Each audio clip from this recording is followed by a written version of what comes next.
Welcome in and thanks for joining us on 6 Plus. I'm Bailey Bates. Here's what's in the news now. Milton hit Florida Wednesday night as a Category 3 hurricane, but people in the southeast are still recovering from Hurricane Helene. One group of men took off for the week and drove to North Carolina to help people in need. 6 News anchor Sydney Deshawn spoke with family about how this mission is ongoing. It's just awful. More than 200 people killed from Hurricane Helene. I think it's more than we can even imagine. Families still stranded from its path of destruction. People are trapped in their homes because there's so many trees that have fallen over the ground and over the, their yards, their driveways, on top of their cars. A group of Central Texans, I feel like they have a host of angels around them. Are ready to help. If somebody needs a hand, they're there to offer it. Sari Collier-Watkins told me her grandson and his 5 friends started their journey to North Carolina Saturday morning. They got 3 truckloads of supplies and water and 6 guys. It's tough for these guys because a lot of them are just out of college and they don't have very much vacation. Taking off a week of work wasn't in question for them. It's just showing the level of commitment that they have. Even with little to no cell reception. I've only talked to him Sunday. I called to be sure that they got there safely. It would help if I could talk to him a little bit more. This grandma says they're just glad to be there for those who need it most. He said there are so many people to help. And he said the saddest one that they went to was a nursing home. The people were completely out of water and there was very little food, so they stocked them up. Reporting for 6 News. If you want to donate supplies to help people affected by hurricanes, you can find that information on our website at KCENTV.com. Right now, first responders are hard at work, searching for missing people, assessing damage, and handing out resources. A Central Texas firefighter is among them. I talked to Flip Bannister from the KCEN Fire Department about the mission he's on. Between working from sunup to sundown, we're providing the same product no matter what county, what city we're working in. And the many airdrops that are carrying necessary resources. Well, 1 second. We have helicopters and everything going on out here.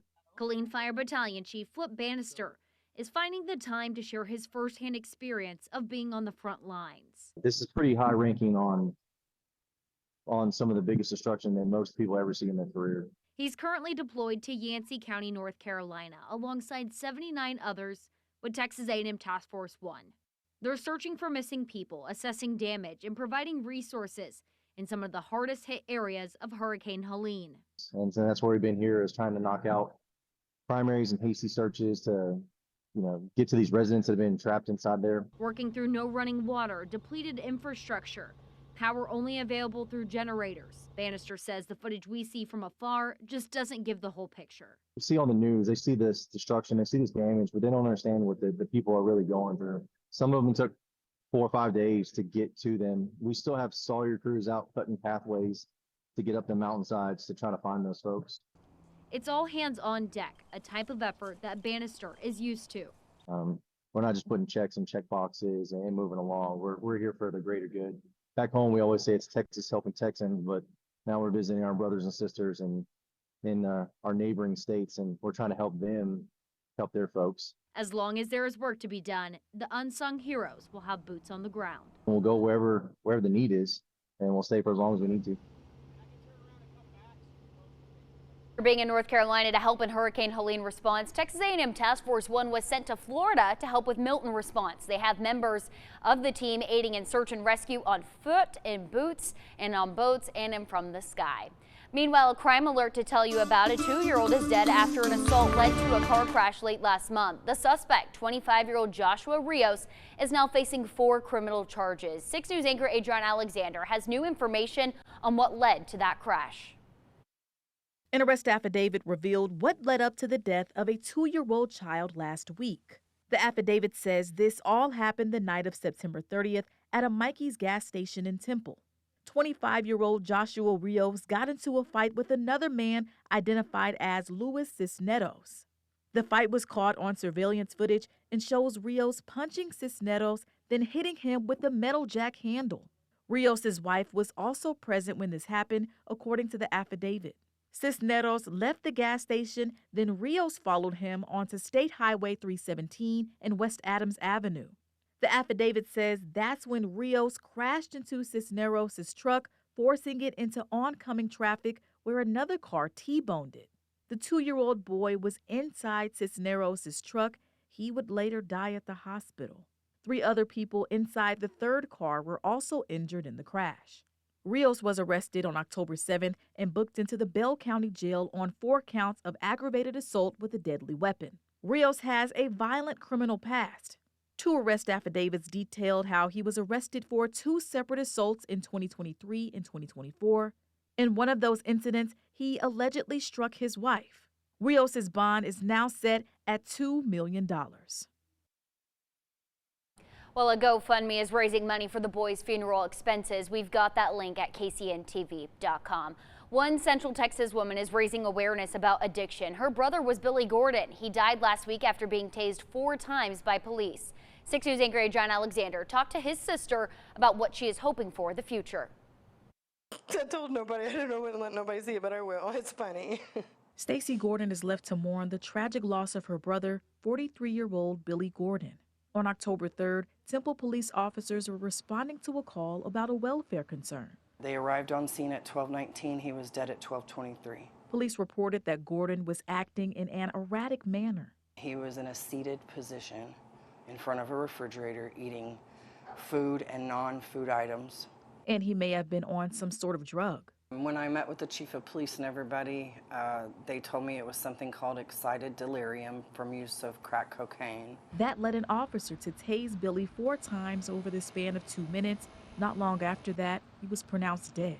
If I couldn't get Billy down with 2 officers, I would have called for more, and I would have physically held him down. I wouldn't have tased him. He's not coming at you. Stacey told 6 News Billy suffered from a drug addiction for 22 years, but never acted aggressively towards anyone.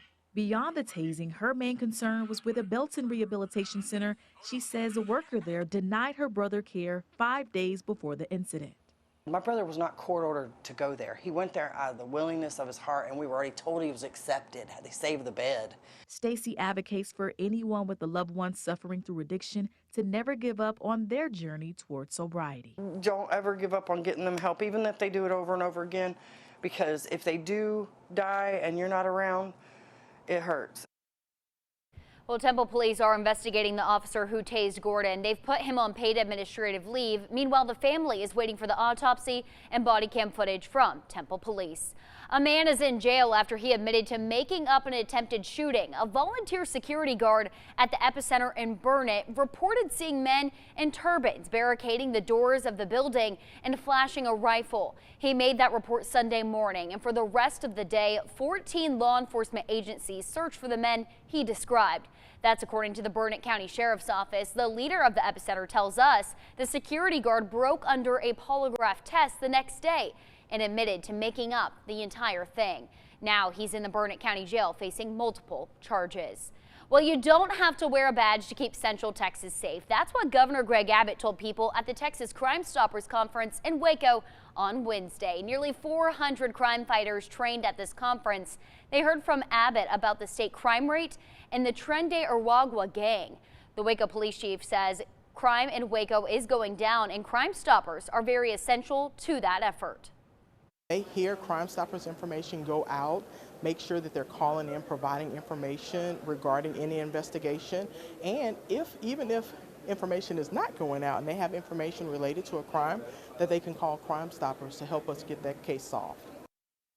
Chief Victorian asks that you contact Crime Stoppers with any tips you have. You can find the link to submit those tips on our website. Well, time to verify. Across the country, police departments are warning people about a new brushing scam. They're saying a package will show up at your door without a return address. And when you scan the QR code inside, that scammer can take over your phone and get your personal information. 6 News reporter Cindy Deshawn verifies if a QR code can really do that. As we head into holiday season, there's another scam to be aware of. People get an unexpected package, a gift in the mail with a usually a message attached to it, but no return address. It's called a brushing scam and asks the person who gets the package to scan a QR code. Law enforcement agencies say don't do it. Once the code is scanned, scammers can access your personal and financial information. So let's verify. Can scammers get your information by you just scanning a code? Our sources are the Better Business Bureau, the Federal Trade Commission, and the AARP. They're simply applying a broad brush across multiple area codes, multiple districts, and multiple addresses in the hopes that at least 1% of the people will respond or send a signal. And that signal is you entering information, you responding with a QR code activation. Jason Meza with the BBB says there's been little to no research showing that just scanning a QR code will activate a virus on your phone. That's a giant leap to take. In other words, you have to initiate, you have to perform an action. It's not just upon a QR code scan. The best thing to do is throw away the package and don't act on it. Don't scan the code. Simply don't perform the action right away. You're following instructions that you don't know who the code came from. And in reality, it's probably from a scammer. The FTC and AARP have the same message. Don't scan a QR code you weren't expecting, especially if it urges you to act immediately. So we can verify no, a scammer can't get your personal information just by you scanning a QR code. With your Verify. Well, you can call the AARP Fraud Watch Network helpline if you have been scammed. That number is free and right there on your screen. Big news for the city of Waco. Governor Abbott just named the city a tourism-friendly Texas certified community. Waco is the first city to get this designation in the state of Texas. It's part of a new initiative to promote tourism in Texas. The Waco mayor says the city is unique because of its many hot spots like the Dr. Pepper Museum, the Silos, and the Cameron Park Zoo. Well, we're less than a week away from the Texas debate. Senator Ted Cruz and Representative Colin Allred just got the debate rules, and here they are for you. Cruz and Allred will get 1 minute to introduce themselves. After that, they'll get a minute and a half to answer questions, and their opponent will get a minute and a half to respond. They'll each get a minute at the end to make a final pitch to voters. Allred won the coin toss, so he'll start opening statements, and Cruz will have the very last word. You can watch that debate October 15th at 7 p.m. right here on the 6 Plus app or on air at KCEN. There's more than 1 million Honda cars on the road with a steering problem. You better listen to this one. Honda is recalling nearly 1.7 million cars, models 2022 to 2025. Those include Acura Entras, Civic CR-Vs, and HR-Vs. Honda is notifying owners through the mail, and owners can go to dealerships and get the part replaced for free. The National Traffic Safety Agency says the steering gets stuck, making drivers push harder on the wheel. This problem hasn't caused any crashes yet. Mega Millions is more than doubling the price of their lottery tickets. Starting this April, Mega Millions will cost you $5 instead of $2. The good news is jackpots will be bigger and more frequent, and Mega Millions says people will have a better chance at winning. So maybe you'll want to test your luck with that one. For the very first time, H-E-B is now letting people pay for groceries with their phone also.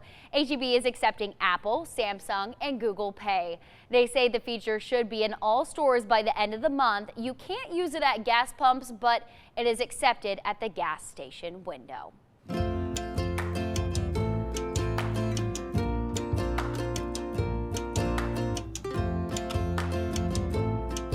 A Temple dad is inviting Jeep drivers to show off for his 9-year-old son. Austin Jack Kavanaugh has overcome incredible odds just to stay alive. 6 News reporter Cindy Deshawn shares his story.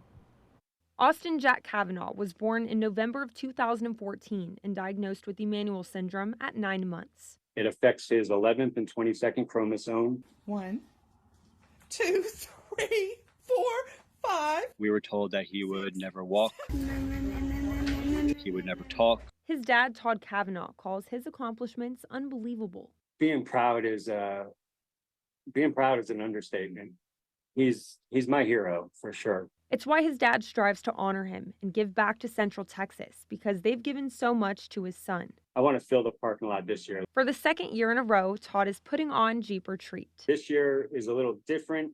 We're going to be doing raffles, and we have food trucks and vendors. Drivers are coming from all across the state. There's been such great support, but being here in Texas, coming from New Jersey, things are completely different here. It's something Austin's father knows will help raise awareness. There could be other people out there that don't know what's wrong with their child or, or anything. So by putting the word out there, and Austin's famous. You guys made him famous last year. He hopes you will come on out. My biggest thing is come join us. That's the biggest support that, that we could get. Reporting for 6 News, I'm Sydney Deshawn. Texas All-Star Jeeps and 254 Jeeps are combining forces for this event, and anyone is welcome whether you have a Jeep or not. Trunk-or-treating goes from 1 to 3 in the afternoon on October 26th. All details on our website at KCENTV.com. Well, that's everything that's in the news now. Thanks for watching us here on 6 Plus. Now it's time for Weather One-on-One with meteorologist Aviana Smith.